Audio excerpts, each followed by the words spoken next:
நீங்க களப்பணியாக இந்த ஒரு பக்கம் தேர்தல் களம் ஒரு பக்கம் இருக்கட்டும், எல்லாருமே அரசியல் செய்து கொண்டிருக்கிறார்கள் என்பது நம்ம பேச்சின் மூலமாக தெரிகிறது.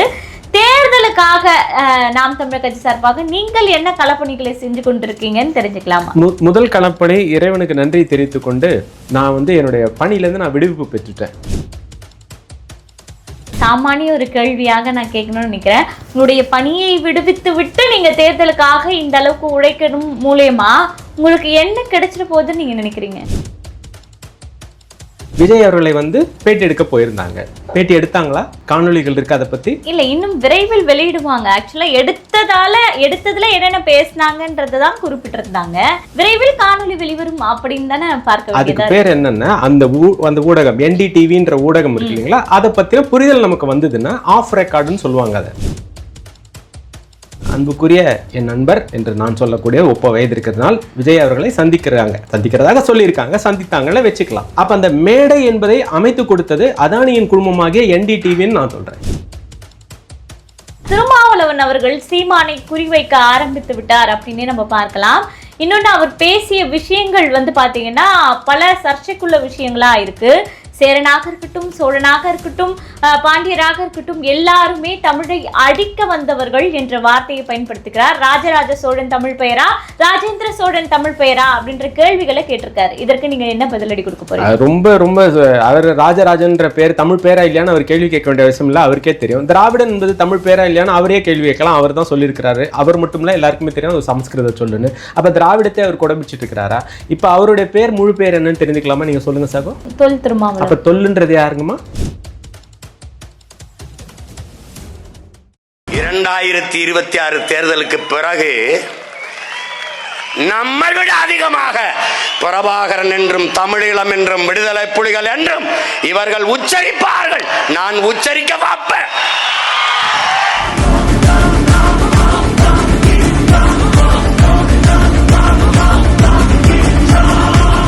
உலகெங்கும் வாழும் அனைத்து தாய் தமிழ் உறவுகளுக்கும் அன்பு வணக்கம். அனைவராலும் கைவிடப்பட்ட தமிழ் தேசிய இனத்தின் மக்கள் நாம் என்கிற மேதகு அவர்களின் மொழியை உள்வாங்கி திக்கற்று நிற்கும் மக்களுக்கு திசை காட்டும் வழிகாட்டியாக உருவாக்கப்பட்டதுதான் இந்த கலங்கரை ஊடகம். YouTube, Instagram, Twitter, Facebook, TikTok என அனைத்து வகையான தளங்களிலும் இயங்கக்கூடிய இந்த கலங்கரை ஊடகத்தை 195 நாடுகளிலும் வாழக்கூடிய தமிழ் மக்கள் கலங்கரை ஊடகத்தை சப்ஸ்கிரைப் செய்து தங்களுடைய ஆதரவை தர வேண்டும் என்று அன்புரிமையோடு கேட்டுக்கொள்கிறோம். கலங்கரை சொந்தங்களுக்கு அன்பு வணக்கம். கலங்கரை நிகழ்ச்சிக்கு உங்களை வரவேற்பதில் மகிழ்ச்சி. இன்று நம்மோடு நேர்காணலில் இணைந்திருப்பவர் கல்வியாளர் சூரியசேகர் அவர்கள். வணக்கம் சார். வணக்கம் சகோ. நலமா இருக்கீங்களா? நலம் சகோ. நேற்று பாத்தீங்கன்னா விஜய் அவர்கள் தனியார் தொலைக்காட்சிக்கு, குறிப்பாக ஒரு ஆங்கில ஊடகத்துக்கு பேட்டி கொடுத்திருக்காரு அப்படின்னு செய்திகள் வந்த வண்ணம் இருக்கு. அதை பத்தி நீங்க பார்த்திருப்பீங்கன்னு நான் நினைக்கிறேன். அதை பத்தி சில கருத்துக்கள் சொன்னீங்கன்னா நல்லா இருக்கு. அதாவது இந்த இன்றைய பதிவுக்கு நம்ம நிறைய விஷயங்கள் பேசுறோம். இதுல வரும்போது நான் என்ன கொண்டு வரணும்னா, நம்ம நாம் தமிழருடைய வளர்ச்சி பாதைகளில் எப்படிலாம் செய்ய போறோம்னு ஒரு நல்ல கருத்தை கொண்டு வரணும்னு நாம நினைக்கும் போது ஏதாவது ஒன்று செஞ்சு மடை மாற்றி விடுவதே வேலையாக மாறிடுது. யாருக்குன்னு? இந்த மக்களுக்கு. இது இந்த பர்டிகுலராக இந்த குறிப்பிட்ட இந்த நிகழ்வு இருக்குது பார்த்தீங்களா, இதுக்கு நான் ஒரு சின்ன கதை சொல்கிறேன். ஏன்னா எல்லாத்துக்கு பின்னாடியும் அண்ணன் என்ன சொல்கிறாருன்னா, சீமானா எல்லாத்துக்கு பின்னாடியும் வேருக்குள்ளே போய் நாங்கள் பார்க்கணும். வேறு என்ன, எங்கேருந்து வேறு வருதுன்னு பார்த்தோம். இப்போ இந்த உங்கள் கேள்வியில் என்ன சாராம்சம் நான் புரிஞ்சுக்கிறேன்னா, விஜய் அவர்களை பேட்டி எடுக்க போயிருந்தாங்க. பேட்டி எடுத்தாங்களா? காணொலிகள் இருக்கு அதை பத்தி? இல்ல, இன்னும் விரைவில் வெளியிடுவாங்க. ஆக்சுவலா எடுத்ததுல என்னென்ன பேசினாங்கன்றதான் குறிப்பிட்டிருந்தாங்க. விரைவில் காணொலி வெளிவரும் அப்படின்னு தானே பார்க்க. அதுக்கு பேர் என்னன்னா, அந்த ஊடகம் NDTVன்ற ஊடகம் இருக்கு இல்லைங்களா, அதை பத்தின புரிதல் நமக்கு வந்ததுன்னா ஆஃப் ரெக்கார்டுன்னு சொல்லுவாங்க. அதை என்னோட ஐயப்பாடுகள் நான் ஒன்றா வைக்கிறேன். எல்லாமே என்னுடைய சந்தேகங்கள், ஹேஷியங்கள், யூகங்கள் அப்படின்னே வைப்போம். இந்த NDTVனுடைய ஓனர் யார்? அதானி குழுமம். இல்லைன்னு மறுக்க போறீங்களா? உங்களுக்கு தெரியும்னு நம்புகிறேன். இது எப்படி அதானி குழுமத்துக்கு வந்தது? எந்த ஆண்டு வந்தது? 2022 வந்தது. 2022லேருந்து 2025க்குள்ளே படிப்படியாக அதானி குழுமத்துக்கு வந்த பிற்பாடு அந்த மேடையில் முழங்குறாங்க. தமிழ்நாடு சம்மிட்டுன்ற மேடையை அவங்க நடத்துகிறாங்க. அந்த நிகழ்வுக்கு வந்திருக்கக்கூடிய பத்திரிகையாளர்களை தான் அன்புக்குரிய அருமை என் நண்பர் என்று நான் சொல்லக்கூடிய 30 வயது இருக்கிறதுனால் விஜய் அவர்களை சந்திக்கிறதாக சொல்லியிருக்காங்க. சந்தித்தாங்கள வச்சுக்கலாம். அப்போ அந்த மேடை என்பதை அமைத்து கொடுத்தது அதானியின் குழுமமாகிய NDTVன்னு நான் சொல்கிறேன். இப்போ இதுக்கு பின்னாடி நான் என்ன பேச போகிறேன் உங்களுக்கு புரிந்திருக்கான்றதை பாருங்கள். டைரக்டாவே சொல்லிடலாம். அதுக்கப்புறம் என்னென்னா, இந்த அதானி 2022 வாங்குவதற்கு முன்பாக இது எங்கே இருந்ததுன்னு பார்க்கணும். அதாவது A to Aன்னு நான் சொல்லுவேன். A to B பற்றி நம்ம பேசலாம், அப்புறம் ஞாபகப்படுத்துங்க. A to B பற்றியும் பேச என்கிட்ட விஷயம் இருக்குது. A to A பற்றி முதல்ல பேசுவோம். அது என்ன A to Aனா, அம்பானியிலிருந்து அதானிக்கு எப்படி மாறியதுன்றது இந்த சேனல். இதை வந்து எப்படி சொல்கிறோன்னா, RRPR, அதாவது இதோடைய ஓனராக இருக்கப்பட்டவர் பார்த்தீங்கன்னா நம்ம பிரணாய் ராயும் அவருடைய திருமதி ராதிகா ராயும். அவங்க வந்து வெஸ்ட் பெங்கால் அவங்க தாங்க. 1988களில் 89ல் தூர்தர்ஷனில் த வேர்ல்டு திஸ் வீக் அப்படின்ற ப்ரோக்ராம் தான் ஃபேமஸ் அவர் வந்தது. அப்போ பொதுவாக யாருமே ஊடகத்துக்கு முதல்ல வரும்போது பார்த்திங்கன்னா அந்த உண்மை நேர்மை அப்படி வருவாங்க. ஒரு குழந்தை பிறந்த உடனே பார்த்தோன்னா நான் கலெக்டர் ஆவாங்க, அப்புறம் டாக்டர் ஆவாங்க, அப்புறம் தெளிவு ஏற்படும். அதேமாரி தான் இந்த விடுதலைக்காக நம்ம வரும்போது இந்த குழந்தையாக நம்ம இருக்கும்போது இந்த திராவிடர்கள் என்ன பண்ணிட்டாங்க, தவறி நம்மளை தவறுதலாக கொண்டு போய் விட்டுட்டாங்க. குழந்தையாக இருந்த நம்மளை மாற்றிட்டாங்க. அந்த ஊடகவியாளர் ரொம்ப சிறப்பாக செயல்பட்டார். மக்கள்லாம் போற்றி கொண்டாடினார்கள். அந்த நிகழ்ச்சி ரொம்ப ஃபேமஸாக போச்சு. அப்புறமா அவர் வந்து ஒரு ஹோல்டிங் ஆரம்பிக்கிறாரு, நான் சொன்ன அந்த பேரில். இதெல்லாம் நீங்கள் செக் பண்ணி பார்த்துக்கலாம், எல்லாம் தரவுகளோடு சொல்கிறேன். அப்போ அவர் என்ன பண்ணுறாரு, ஒரு முறைகேடு வழக்கில் சிக்கிறார். அதுக்கு முன்னாடி அவர் என்ன பண்ணுறாருன்னா, விஸ்வ பிரதான் அப்படின்னு ஒரு கம்பெனியில் ஒரு அதிகம் இல்லை, ஒரு 403 கோடி ரூபாய் கொடுத்து இந்த ஒரு கடன் வைசலில் பண்ணியிருக்காங்க. அந்த விஸ்வபிரதான் அப்படின்ற அந்த கம்பெனி எந்த ஊரை சேர்ந்தது அப்படின்னா அகமதாபாத் குஜராத் என்பது உங்களுக்கு தெரியும். நான் என்ன சொல்ல வரேன்னு இப்போ உங்களுக்கு புரிஞ்சிருக்கும், பார்வையாளர்களுக்கு விட்டுறேன் அதை. அப்போ அந்த குழுமம் திரும்ப என்ன பண்ணுறாங்கன்னா, அவங்களுடைய சப்சிடரி யார்கிட்ட, அங்கே டைரக்டராக இயக்குனராக இருந்தவர் ரிலையன்ஸ் கம்பெனியில் இருந்தவர். ரிலையன்ஸ் கம்பெனியில் இருந்த இயக்குனர் இங்கே வந்து இந்த பணத்தை கொடுத்து வாங்கி ஐசிஐசிஐ வங்கியில் மோசடி என்று இவர் மேல் வரப்பட்டு 2016-17 காலங்களில் பதான்கோட் ஏர்வே கேஸில் இவங்கெல்லாம் சுற்றினாங்க அப்படின்னு NDTV தற்காலிகமாக முடக்கி 2016-17 யார் ஆட்சியில் இருந்தார்கள் என்பது உங்களுக்கு தெரியும். 2011-12 ஏற்பட்ட அந்த மாற்றத்தில் இவர் மேலும் வைக்கப்பட்ட குற்றச்சாட்டுகள் தெரியும். அதற்கு முன்பாக இந்த நியூ டெல்லி டெலிவிஷன் அப்படின்ற அந்த சேனல் காங்கிரஸின் பின்புலமாக தான் பேசியது என்பதும் மோடி அவர்களுக்கு பிடிக்காமல் இருந்தது என்பதும் காணொலி வாயிலாகவும் ஊடகங்கள் வாயிலாகவும் நான் அறிகிறேன். ஒரு கல்வியாளராக நம்ம நியூஸ் பேப்பர் படிப்போம், படிக்காத வாழ்க்கையை நமக்கு சிறப்பாக இருக்கிறதுனால நான் அன்றாடம் படிக்கக்கூடியவன். அப்போ இதெல்லாம் எனக்கு ஒரு காட்சி பொருளாக வருது. அப்படியே மனசுக்குள்ளே நேற்றுக்கு நடக்கிற அந்த நிகழ்வுகளுக்கு பின்னாடி ஆஹா, அப்போ மோடியை எதிர்த்தவர் இப்படி என்ன ஆகிவிட்டாருன்னு பார்த்தா இந்த அதானி வந்துடுறார். அதானிக்கும் மோடிக்கும் இருக்கக்கூடிய நட்பை பற்றி நாம் சொல்ல வேண்டிய டொனால்ட் ட்ரம்ப்பே பல தடவை போட்டிருக்காரு. எந்த அளவு போட்டிருக்காருன்னா கேஸ் போடுறாரு. அதானிக்கும் மோடிக்கும் மட்டும் தான் நட்பு இருக்கான்னு கேட்குறேன். இல்லை அது மோடி அவர்களுக்கு எம் மேல் எங்கெல்லாம் இருக்கிறதோ அங்கே எல்லாமே அவருக்கு நட்பு இருக்கும். MO என்று சொல்லும்போது மோஸ்ட் வாண்டட் MO. அதை நான் மணிக்கு சொல்கிறேன், நீங்கள் புரிஞ்சிக்க வேண்டியதில்லை. மனிதர்களுக்குன்னு கூட வச்சுக்கோங்களேன், பாசிட்டிவாக சொல்லுவோம். அவருக்கு எங்கெங்கெல்லாம் நெட்வொர்க் வேண்டுமோ அங்கெல்லாம் அவரால் பண்ண முடியும். அவர் ஆகச்சிறந்த லீடராக அதை வச்சு தான் கட்டமைக்கிறார். அந்த FTA பற்றி அடுத்து நான் சொல்லணும் இன்னொரு காணொலியில். இப்போ அதானி மட்டும்தான் நண்பர் இல்லை, அதானியை போன்ற எல்லாருமே நண்பர்கள். இப்போ அதானிக்கு இங்கே வரவேற்பு ரத்தன கம்பளை வச்சு போர்ட்டு வச்சு கொடுக்குறது எந்த கட்சிங்க? இந்த திராவிட கூட்டம் தானே.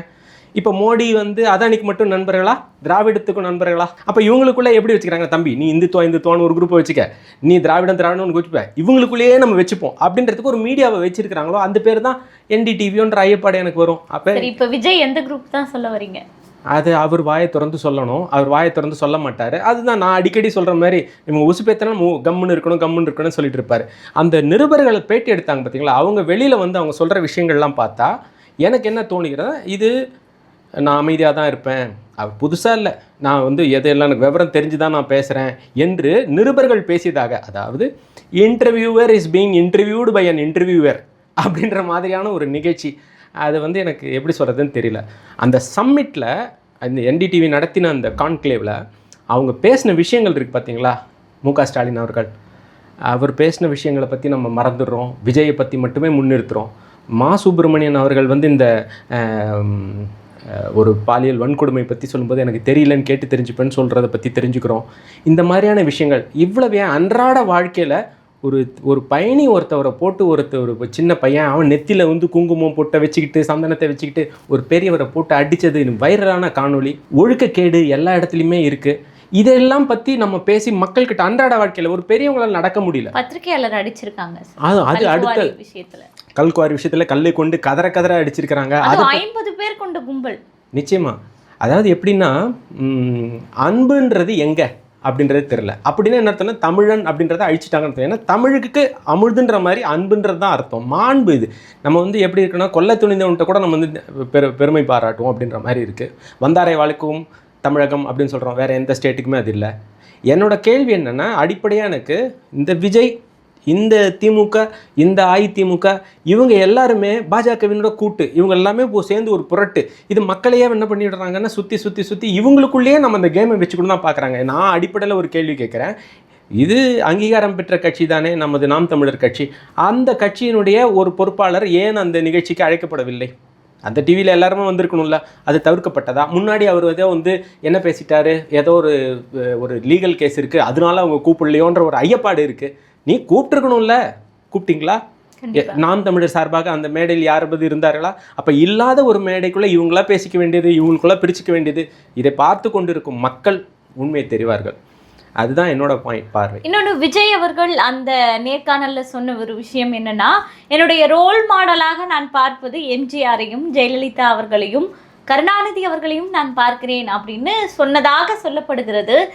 அவருடைய ரோல் மாடல் சரிதானா? நீங்கள் எப்படி பார்க்குறீங்க? அதாவது ரோல் மாடல் நான் பல தடவை சொல்லியிருக்கேன். ரோல் மாடல் அப்படின்னு சொன்னோன்னா எந்த விஷயத்துலன்னு பார்க்கணும். யாருமே ஒரு மாடல் இருக்கணும், ஒரு முன்மாதிரின்னு சொல்கிறோம். ரோல் மாடல்ன்றது நான் இவரை வந்து எனக்கு வந்து ஒரு ஊக்கமாக நடிச்சுக்கிறேன் அப்படின்னு. அப்போ இவங்கள்லாம் ரோல் மாடல்னால் அவர் பின்னாடி வைத்திருக்க அந்த கொள்கை தலைவர்கள்லாம் ரோல் இல்லாத மாடல்களா? அப்போ அந்த கொள்கை தலைவர்கள்லாம் யார்? அவங்க ரோல் மாடல்? அவர்கள் கட்சிக்கு ரோல் மாடல் சார். இப்போ இவர் கடைசியில் இருக்கிறவங்களுக்கு ரோல் மாடலா? கோடியில் போய் நிற்கிற தொண்டனுக்கு மட்டும் அது ரோல் மாடல், கோடியில் இருக்கும் தொண்டனுக்கு அது ரோல் மாடல், கோடியில் புரளும் உங்களுக்கு இது ரோல் மாடலா? அப்படி தான் நம்ம கேள்வி கேட்கணும். இல்லை, ஏற்கனவே பல பேர் இந்த அம்மையாரை வரும்போது என்ன பண்ணுவாங்கன்னா ரோல் பண்ணுவாங்க. அதை பார்த்து இவர் இந்த மாதிரி நம்ம மாடலாக என்ன இவரும் வந்து ரோல் மாடல்லாம் பண்ணியிருக்காருன்னு நம்ம காணொலிகள் பல பார்த்துருக்கோம். அதை பார்த்து இவர் ரோல் மாடல் எடுத்துக்கிட்டாரான்னு எனக்கு தெரியல. சொல்லலாம், எப்படி சொல்லலாம்? இப்போ உதாரணத்துக்கு பொன்மன செல்வர் எம்ஜிஆர் அவர்கள் தமிழ் விடுதலை போராளிக்கும் போது தலைவருக்கு வந்து பார்த்திங்கன்னா மேதகு அவர்களுக்கு வந்து அந்த உதவி நம்ம அப்போ அவரை நான் அந்த இடத்துல சிறப்பித்து பேசி தான் ஆகணும், நான் ஏற்றுக்கணும். அந்த மாதிரி ஒரு நலத்திட்டங்கள் ஒன்று எடுத்துகிட்டு வந்து வைக்கிறாங்க அப்படின்னு சொன்னாக்கா அந்த இடங்கள்லேருந்து நான் இவரை பிடிக்கும் அப்படின்னு. ஆனால் ஊழலில் சிக்கியாங்க, சுடுகாட்டில் ஊழல் நடந்தது, சுடுகாட்டு கூரையில் ஊழல் நடந்தது, தொட்டில் குழந்தை திட்டத்தில் ஊழல் நடந்ததுன்னு சொல்லப்பட்ட அந்த நான் எதிர்க்கிறேன். அப்போ எப்படி அவங்க ரோல் மாடல் இருக்கணும்? அப்போ என்ன காரணத்துக்காக அவர் சொன்னாரான்ற கேள்வி வரும். ஆனால் இதெல்லாம் நம்ம யூகமாக தான் வைக்கிறோம். ஏன்னா என்னோட கேள்வி என்ன, அவர் பேசி கூட இருக்க மாட்டார். நாங்கள் போய் ஒரு 10 நிமிஷம் என்னோட ஐயப்பாடு, நான் குற்றச்சாட்டு வைக்கல, ஏன் டவுட்டு எப்படின்னா இந்த அதானி குழுமத்துக்கு நான் திரும்ப வரேன், என்டிடிவே நான் விடமாட்டேன். இன்கம் டேக்ஸ் ரைடு போட்டாங்க 2016-17. சிபிஐ என்கொயரி போட்டாங்க. சிபிஐ கடைசியில் அந்த திட்டம் என்டிடிவி அந்த குழுமத்து மேலே எப்படி திரும்ப க்ளோஸ் பண்ணுறாங்க, அந்த கான்செப்ட் எப்படி க்ளோஸ் பண்ணுறாங்கன்னா, எங்களுக்கு போதுமான எவிடன்ஸ் இல்லை. அத்தனை சிபிஐ விஷயத்தில் எவிடன்ஸ் இல்லாமல் போகுது. எப்படி எவிடன்ஸ் இல்லாமல் போகுது? அந்த மொத்த ப்ராப்பர்ட்டியும் உங்கள் பேருக்கு வந்துருச்சுன்னா எவிடன்ஸ் இல்லாமல் போயிடுது, சிபிஐக்கு எவிடன்ஸ் இல்லாமல் போயிடுதுன்னு ஒரு ஐயம் வருது. இன்கம் டேக்ஸ் திரும்ப ரீஅசஸ்மெண்ட் டார்ச்சர் பண்ணக்கூடாதுன்னு டெல்லி ஹைகோர்ட் சொல்லிச்சு. நான் சொல்கிறதெல்லாம் நியூஸ் பேப்பரில் இருக்கிற விஷயத்த நான் சொல்கிறேன். டெல்லி ஹைகோர்ட் அதை சொல்லிடுச்சு. அப்போ இப்போ எப்படி ஆயிட்டாங்க? இவங்க சொல்கிறாங்க ஒரு சலவை இயந்திரம், வாஷிங் மிஷின் இவங்க வச்சுருக்காங்க. அதில் ஒரு 2 வகை, ஒன்று மூளை செலவையும் செய்வார்கள், அப்புறம் லஞ்ச ஊழலை இருக்கும் மனிதர்களை போட்டு அதையும் ஒழித்து செலவை செய்து விடுவார்கள். அப்போ இது எங்கே இருக்குன்னா இவங்க எல்லாமே திட்டம் போட்டு ஒரே விஷயத்தை தான் செய்கிறாங்க. இன்னொன்று, விஜய் அவர்கள் வந்து பார்த்தீங்கன்னா இப்போது திமுக தான் தீய சக்தி, அதிமுக ஊழல் சக்தி அப்படின்னு சொல்லிட்டு புதிய வகையில் எல்லாருடைய பெயரையும் சொல்லி நாம் தமிழர் தவிர்த்து எதிர்க்க ஆரம்பிச்சிட்டாரு. இந்த நேரத்தில் வந்து அதே கட்சியை ஆண்டவர்கள் தான் எனக்கு ரோல் மாடல் அப்படின்னு சொல்லும்போது அப்போ மாற்று அரசியல் செய்வதற்கு விஜய் வரலையா அப்படின்ற கேள்வி இருக்குல்ல? அந்த கேள்வி நியாயமானது. அதை தான் நான் சொல்கிறேன். திட்டமிட்டு ஸ்கிரிப்ட்னு எழுதுவாங்கல்ல. இப்போ ஒரு நாடகமயமாக்கல்னா ஒரு ஸ்கிரிப்ட் போட்டுருவாங்க. ஆனால் இதுதான் பண்ணுறோன்னே தெரியாமல் கூட பண்ணியிருக்க வாய்ப்பு இருக்குது. எப்படி ஸ்கிரிப்ட் போடுறாங்கன்னா, இப்போ நம்ம வந்துட்டு ஒரு குரூப்பை பிரிச்சுருவோம். எப்படி மதத்தின் பேரால் ஏதாவது பண்ணி ஸ்கிரிப்ட் பிரிச்சுக்க முடியுமான்னு பார்ப்போம், ஸ்பிளிட் பண்ண முடியுமான்னு பார்ப்போம். இல்லை நம்ம வந்து இந்த திராவிடம் அப்படின்ற ஒரு கொள்கையை வச்சுக்கிட்டு பெரியார்ன்ற ஒரு பொய் பிம்பத்தை கையில் வச்சுக்கிட்டு நம்ம ஒரு வச்சிருவோம். ஏன்னா இவங்க இன எழுச்சி, மொழி எழுச்சி, வளர்ச்சியை பற்றி பேசுகிற ஒரு குரூப் வந்துகிட்டே இருக்குது. அதை ஒழிச்சு கட்டணும் போதெல்லாம் இந்த மாதிரி எதையாவது பண்ணணுன்றனால இவர்களுக்குள்ளாகவே இவர்கள் நாடகம் ஆடுகிறார்களோன்ற ஐயம் எனக்கு நெடுநாட்களாகவே இருக்கிறது. இன்னொரு விஷயம் சார், அதாவது நான் வந்து ஷாருக் கான் பேச்சை கேட்டு பல இடங்களில் இன்ஸ்பிரேஷன் ஆயிருக்கேன் என்று விஜய் பதிவிட்டிருக்கிறார் அப்படின்னு சொல்கிறாங்க. நீங்கள் பொதுவாக நாம் தமிழர் கட்சியை சேர்ந்தவர்கள்லாம் வந்து பார்த்தீங்கன்னா மேதுகு அவர்களின் வார்த்தைகளை கேட்டு, சீமான் அவர்களின் வார்த்தைகளை கேட்டு தான் ஈர்க்கப்பட்ட நபர்களாக இருப்பீங்க. ஒரு ஷாருக் கானுடைய பேச்சை கேட்டு ஈர்க்கப்பட்ட நபராக இருக்கிறார் அப்படின்னா தமிழ் தேசிய அரசியலை கையில் எடுக்க தகுதியானவரா விஜய்? நிச்சயமாக இந்த கேள்வியில் ஒன்றுத்த பார்ப்போம். தமிழ் தேசிய அரசியலோ இந்த நாம் தமிழருடைய கொள்கை கோட்பாடுகளோ பற்றி பேசணும்போது இந்த போதைன்ற ஒன்று வருது. இப்போ நான் போதைன்ற ஒன்றத்தை பற்றி ஒழிச்சு கட்டாமல் விட மாட்டேன். டாஸ்மாகை ஒழிப்போம், கள்ளு கடைகளை திறப்போம். கல் என்பது நாங்கள் பயன்படுத்துகிற வார்த்தை உங்களுக்கு புரியறதுக்காக சொல்கிறோம். இது வந்து நாங்கள் தென்னம்பால் அப்படின்னு சொல்கிறோம், பனம்பால்னு நாங்கள் சொல்கிறோம், நாங்கள் இறக்குறோம் அப்படின்னு சொல்கிறோம். இது நம்மளுடைய வரைவில் இருக்குது, நம்மளோட திட்டத்தில் இருக்குது. இப்போ இவரை வந்து யார் கூட கம்பேர் பண்ணால் போதை யாருக்கு? ஷாருக் கானுக்கு இல்லை. ஷாருக் கானோட மகன் போதை வழக்கில் கைதானாரா இல்லையா? அப்போ அது பேர் என்ன? அப்போ அவர் உனக்கு இன்ஸ்பிரேஷன், நீங்கள் வளர்த்த பிள்ளை இப்படி தானே இருக்கிறது. அம்மா நான் திரும்ப ஒரே ஒரு அடிப்படை கேள்வி கேட்கிறேன். துரை வைகோ அவர்கள் இருக்காங்க, அவங்க அப்பா அரசியல். விஜயருடைய மகன் திரைத்துறை, ஷாருக் கானுடைய மகன் திரைத்துறை, ஸ்ருதிஹாசனுடைய அப்பா திரைத்துறை, தேங்காய் சீனிவாசன் அவருடைய பேத்தி திரைத்துறை, ராதிகாவனுடைய மகள் திரைத்துறை, ராதாவனுடைய மகள் திரைத்துறை. அப்போ ஒரு துறைக்குள்ளே தான் மருத்துவரின் மகன்கள். இப்போ அப்போல்லோ மருத்துவர் இருக்கார், அவங்களோட பிள்ளைகள்லாம் யாருங்க? மருத்துவர். அப்போ ஏழை எளிய மக்கள்லாம் வந்துடக்கூடாது, படிச்சிடக்கூடாது. அப்போ உங்களுடைய சிஸ்டம் எல்லாமே தப்பு. இதை பற்றிலாம் நான் பேசணும், கல்வி வளர்ச்சிக்கு நான் எப்படி பேசணும், கல்வியாளராக நான் பேசணும். நான் ஒவ்வொரு முறை நினைக்கும் போதெல்லாம் இந்த திராவிடியா குடும்பம், விடியா குட்டம், திராவிடியா குட்டம், திமுக அதாவது டிஎம்கே டிஎம்கே நம்மளை வந்து விடுறதில்லை. பிஜேபியோடைய ஏ டீமாகவோ பி டீமாகவோ இருக்கக்கூடிய அவர்கள் விடுவதில்லை. அதை நோக்கி தான் நம்ம பயணிக்கணும்னு நான் நினைக்கிறேன். இன்னொரு கேள்வி என்ன இருக்குன்னா, விஜய் அவர்கள் தமிழ் ஊடகங்கள் இத்தனை இருக்கு, நம்முடைய தமிழ் ஊடகங்களை சேர்ந்த பத்திரிகையாளர்கள் விஜய் பேட்டி கொடுக்க மாட்டாரான்னு அனுதினமும் எதிர்பார்த்துட்டு இருக்காங்க. இதையெல்லாம் விட்டுட்டு ஆங்கில ஊடகத்துல நான் போய் பேட்டி கொடுப்பேன் அப்படின்னும் போது ஒருவேளை தமிழை நிராகரிக்கிறாரா? எப்படி எடுத்துக்கலாம் சார்? இல்லை, எனக்கு நான் உண்மையிலேயே இதை வந்து நகைப்புக்குரியதாக தான் பார்க்குறேன். தவற மன்னிக்க வேண்டாம் சகோதரி. எப்படின்னா, தமிழ் ஊடகங்கள் சொல்கிறீங்க பார்த்தீங்களா, இவங்கெல்லாம் வந்து ஏற்கனவே வந்து 200 வெல்ல வேண்டும் அப்படின்ற ஒரு கட்சிக்காக 200 முறை குரல் கொடுக்கக்கூடியவர்கள். அப்படி இருக்கிறவங்க நம்ம போய் எதுக்கு தேவையில்லாமல் அவங்களோட 2 நிமிஷம் கூட வேஸ்ட் பண்ணணும்னு அவர் நினச்சிருக்கலாம். ஏன்னா நீங்கள் தான் என்ன பண்ணுறீங்க, அவர் பேசவே மாட்டார், ஆனால் நாங்கள் அவரை பற்றி தான் 8லேருந்து 9 பேசுவோம். அவர் பேசவே மாட்டார், நாங்கள் அவர் பின்னாடியே மைக் எடுத்துக்கொண்டு ஓடுவோம். அவர் காரை திறந்து விட்டார், காத்தை பிடுங்கி விட்டார், மூச்சை விட்டு விட்டார், கையை தூக்கி விட்டார்னு பேசுவோம்.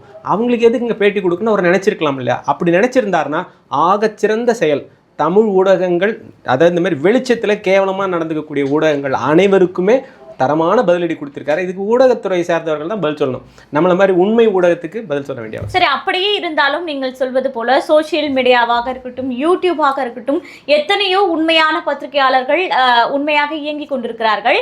விஜய் நினைத்திருந்தால் ஒரு தமிழ் பத்திரிகையாளரிடம் உட்கார்ந்து பேசி அவருடைய சோசியல் மீடியாவில் பரப்பி இருக்கலாம், அவருடைய தொண்டர்களுக்கு பரப்பி இருக்கலாம். ஏன் அந்த டிவில தான் நான் பேசுவேன் என்ன இருக்கு அப்படின்ற கேள்வி இருக்குல்ல சார்? தமிழ்ல ஒரு முக்கியமான ஒரு பழமொழி இருக்கு, இயல்பு அல்லாதன செய்யல். அதாவது உனக்கு எது இயல்பா இல்லையோ அதை செய்யாதன்னு, ஏன்னா செஞ்சா மாட்டிப்ப அப்படின்றது.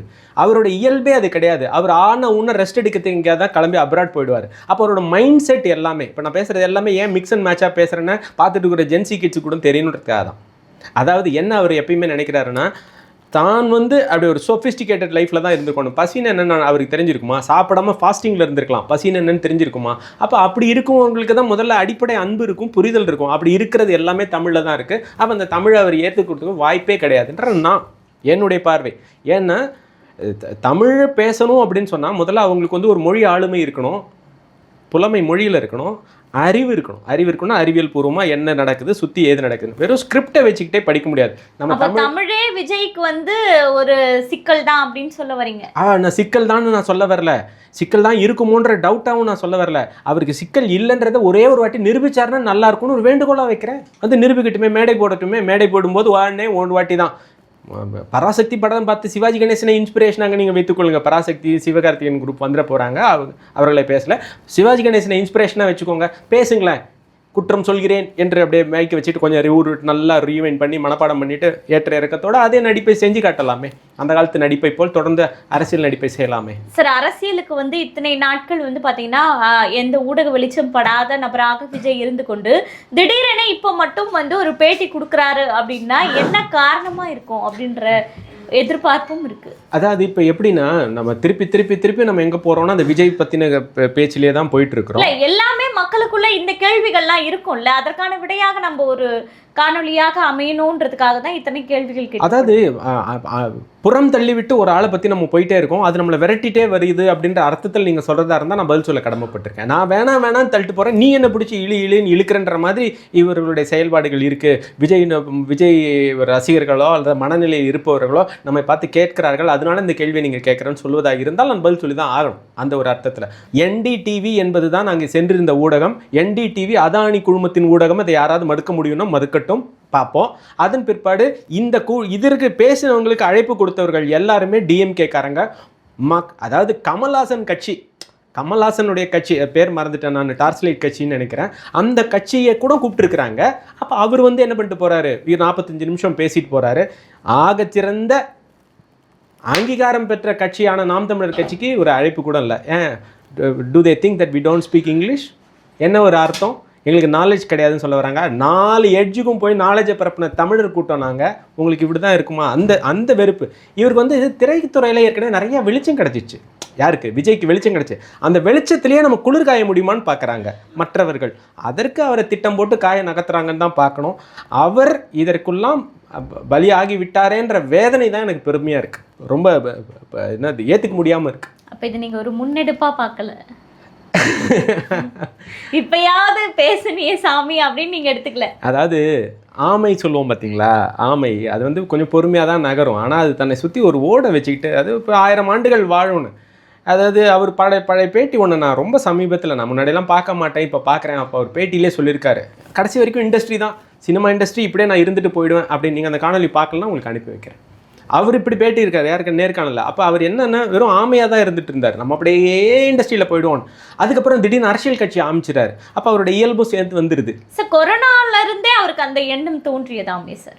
கொரோனாவில் மக்கள் பாதிக்கப்பட்ட போதே அரசியலுக்கு வரணும் அப்படின்ற ஒரு எண்ணம் தோன்றுச்சு. சும்மா இருக்கும்போது நிறைய பேர் 33 வருஷம் இந்த சினிமா வாழ்க்கை விட்டு வரதுலாம் அவ்வளவு சுலபம். அதுதான் நான் சொல்றேன், அதுதான் சொல்றேன். சும்மா இருக்கும்போது என்ன இருக்கும்னா இந்த மாதிரி சிந்தனைகள்லாம் தோணும். சும்மா உட்காந்துட்டு இருக்கோம்ல, அப்போ என்ன பண்ணுன்னா, devil's mind ideal mind is devil's workshop அப்படிம்பாங்க. சும்மா உட்காந்துட்டு தானே ஏறி உட்காந்து யாராவது ஒருத்தவங்க ரங்கராட்டின மாதிரி இருக்கும், இதை பண்ணால் நல்லா இருக்குமே, அதை பண்ணால் நல்லா. ஒரு முட்டை கதை கூட சொல்லுவாங்க, ஒருத்தவங்க முட்டையை தூக்கிட்டு போனானா, கற்பனை கோட்டையில் இருந்தானா, அந்த நேரத்தில் முட்டை கீழே உடஞ்சு போச்சான்னு. அந்த மாதிரி ஒரு கற்பனை கோட்டையாக கூட அவர் கட்டியிருந்திருக்கலாம். ஆனால் அதுக்கெல்லாம் அந்த கட்டினதோட வெளிப்பாடு தான் அண்ணன் சீமான் அவர்களை சந்தித்து பேசினார். நான் அதை மறுக்கிறதுக்கல. ஆனால் அதுக்கப்புறமா அந்த இயல்பு திரும்ப ஏந்திருது. என்ன இயல்பு எழுந்துருச்சு? எப்படி இருந்தாலும் இதில் என்ன கமர்ஷியல் பெனிஃபிட்? 2 + 2 is 4. 4 = 4 × 4 = 16 × 4 = 64. சிஆர் இதில் நமக்கு அந்த மாதிரி கணக்கு போட்டு அரசியலுக்குள்ள அவர் வந்து விடுகிறார் அப்படின்றதான் வேதனைக்குரிய உண்மையாக இருக்கும்னு நான் நினைக்கிறேன். கண்டிப்பா. இன்னொரு விஷயம் பார்த்தீங்கன்னா, திருமாவளவன் அவர்கள் சீமானை குறிவைக்க ஆரம்பித்து விட்டார் அப்படின்னே நம்ம பார்க்கலாம். இன்னொன்று, அவர் பேசிய விஷயங்கள் பார்த்தீங்கன்னா பல சர்ச்சைக்குள்ள விஷயங்களா இருக்கு.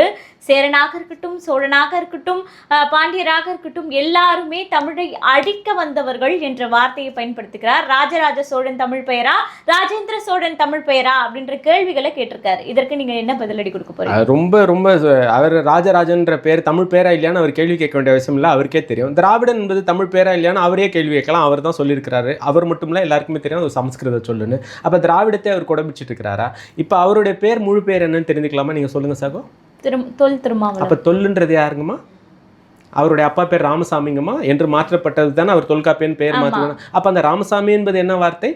அது தமிழ் பேரா? அப்போ அப்பா பேரை இவர் மாற்றலான்னா அப்போ ஏன்பா அருள்மொழிவர்மன்றது யாரு? நாங்கள் இன்னொரு பேரில் இருக்கோம். என்னுடைய மகள், நான் பேரை இப்போ சொல்லலாம், எனக்கு பயம் இருக்குது. ஏன்னா இந்த காலத்தில் உடனே சூழ்ந்து கட்டி கொண்டுருவாங்க. அபைநந்திகா, வாங்க சான்ஸ்கிரிட் பேரம்மா என்ற ஞான பாரதி.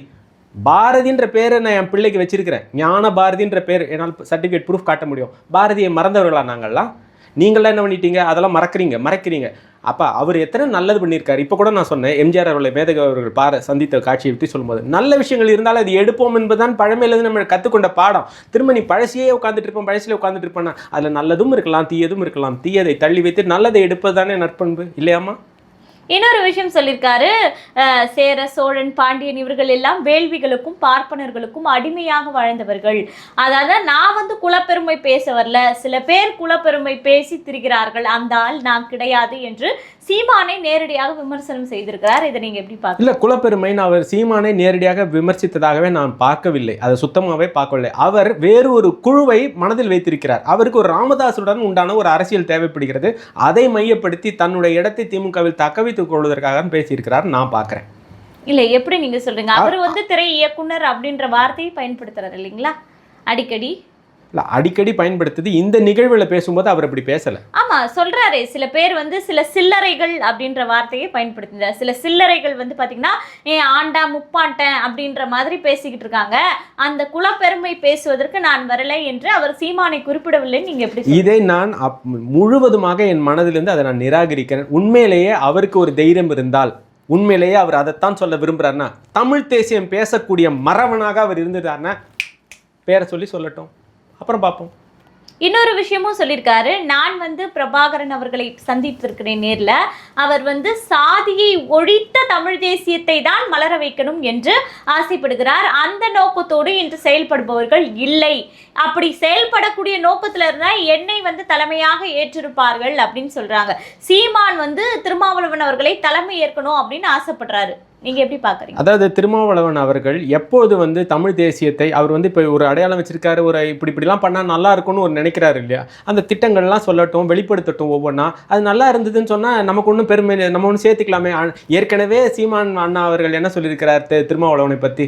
அவர் எங்கள் இளைஞர்களுக்கு ஒரு தெரியாது என்று சொல்லி இருக்கும்போது எங்களுக்கு என்ன அதில் இருக்கு? மாற்று கருத்து இருக்கும்போது நீங்க எந்த கூடாரத்தில் உட்கார்ந்து கொண்டு எதை தூக்கு பிடித்து கொண்டு பேசுகிறீர்களோ அதுதான் நமக்கு காயமா இருக்கிறது. சார், அவர் தான் சொல்றாரு சார், நான் திமுக மேடையில இருந்தாலும் என்னுடைய தமிழ் தேசிய கொள்கையை பேசுகிறேன், அவங்க அதற்கு தடை போட்டது கிடையாது அப்படின்றாங்க. தேர்தல் அரசியலோடு இதை ஒப்பிடாதீங்க அப்படின்ற ஒரு வார்த்தையும் இந்த இடத்துல அவர் பதிவிட்டார். அந்த இடத்துல ஆணித்தரவாக அவர் ஏன் தனது அந்த நிலைப்பாட்டை கலைந்தெறிந்து விட்டு, இவ்வளவு நாள் ஆட்சி அதிகாரத்தில் நம்மால் இருக்க முடியவில்லை, இவ்வளவு நாள் நாம் திராவிடர்களின் கொட்டகையில் தங்கி உட்கார்ந்ததற்கு எந்த பலனும் கிடைக்கவில்லை என்பதை மனதிற்கொண்டு ஏன் அவர் கட்சியை துச்சமாக மதித்து அண்ணன் சீமானிடம் திரும்பி வந்தால் அண்ணன் சீமான் திருமாவளவனை தலைவனாக ஏற்காமல் போய்விடார் என்று நீங்கள் நினைக்கிறீர்களா? ஏற்கனவே பெரியார் என்று சொன்ன மாண்புமிக்க என் அண்ணன் கண்டிப்பாக சொல்லியிருப்பார். ஆனால் அது இல்லாமல் தொண்டர்களை தொலைத்தவர் திருமாவளவன்.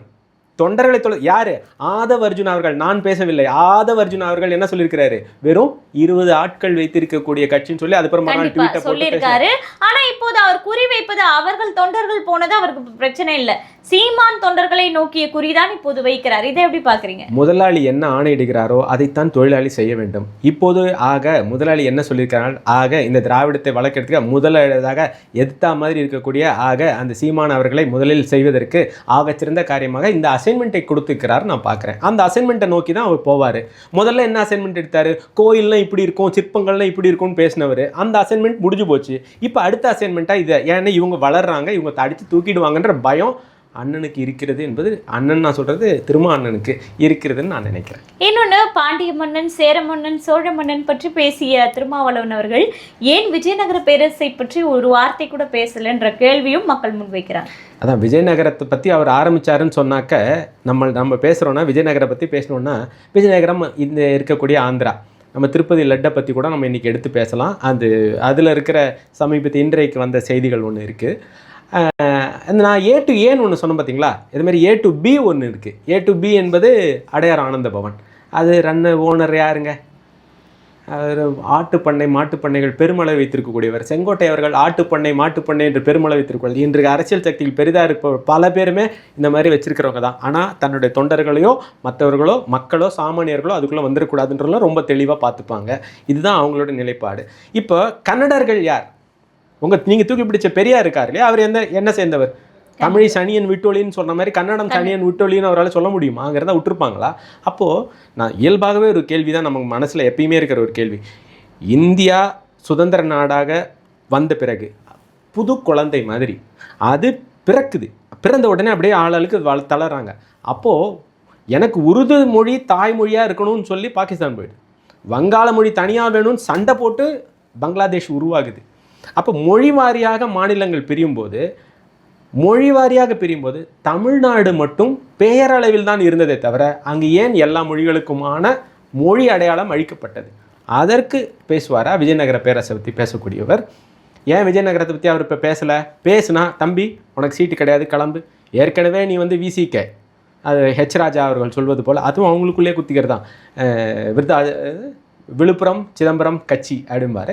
அந்த மாதிரி 2 சீட்டு உங்களுக்கு அப்படின்னு ஒதுக்கிடுவார். அந்த நிலை தனக்கு வந்துடக்கூடாதுன்றதுக்காகவும் நோட்டுக்காகவும் சீட்டுக்காகவும் அவர் பேசுகிறார் என்று மக்கள் பேசுவதை கேட்கிறேன். கண்டிப்பா சார். இன்னொரு விஷயம் வந்து பாத்தீங்கன்னா, திருமாவளவன் அவர்கள் ஒரு பெரிய தமிழ் தேசிய எழுச்சி மாநாட்டை நான் செய்ய போகிறேன், தேதி அறிவிப்பது பின்னர் நான் அறிவிப்பேன், ஆனால் நான் இதை முன்னெடுக்க போகிறேன் என்ற மாபெரும் அறிவிப்பை வெளியிட்டிருக்கிறாரு. தமிழ் தேசிய அரசியல்னா இன்று வரை சீமானவர்கள் பெயர் தான் உச்சரிக்கப்படுகிறது.